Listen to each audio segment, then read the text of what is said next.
Your Excellency, our governor, umumuro gataka konye barakini onyori injia onkuru kwa marieta ne onsombi dismas ndo mwe msio bunchali ewote kurukubo mariba retired chief abajibu alimwenga okolega asiengi yana na bana inzena kare mwali tayi na wako bachora hinta rugwana mangana mange because of time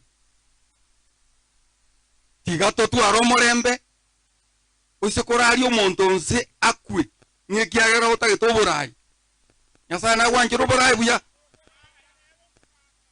na tobamu na toko bali tukari monto ukumuno mwako yakure tigato sabira na mayali bakuno kuruwana onyo Nyasaye bwamuire no burai se giteko kerobobe na bako boreta ngora na ndo burai okuchiro komotibuya no ino korago ko barai iko tuanchane buna bagusi tubwatera namo ekerekire tikuna koteba kire round ngani tukuna kososa na bagusi eite go twangira magendrabe gatubwatira namo noga umugaba noito tokorega asi emiaka toire ne ndonyo mokwanja kotomenta kono kwani uburai buro bumuntu yom buya mononya saba sizini.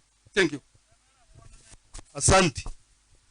Kwa vile ndugu zangu wamezungumza katika lugha ya Kikisii, nami ningependa kuzungumza Kiswahili hili yule Kasses ambaye ni county commander nielewe vizuri.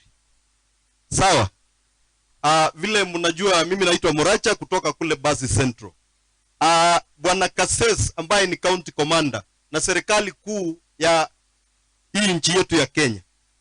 Simbarati ambaye ni governor wetu, maisha yake yako hatarini.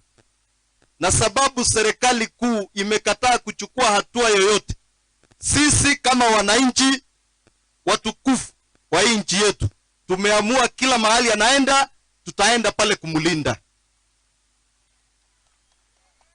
Tumeamua tutaenda pale kufanya nini? We are telling you the police, mkuje na bunduki, tutakuja na maombi, lakini tutakabiliana na nyinyi. Kama mmeamua kwenda njia hiyo, sisi tunaijua zaidi. Na hata Kasses ajui makona ya Kisii, tutamuonyesha mahali anazunguka vizuri. Kwa hivyo ndugu yangu, sisi tumekuomba kuja polepole. Kama ni heshima ukuje nayo, tutakuja na heshima. Lakini kama ni hiyo ujeuri yako, sisi wajeuri zaidi.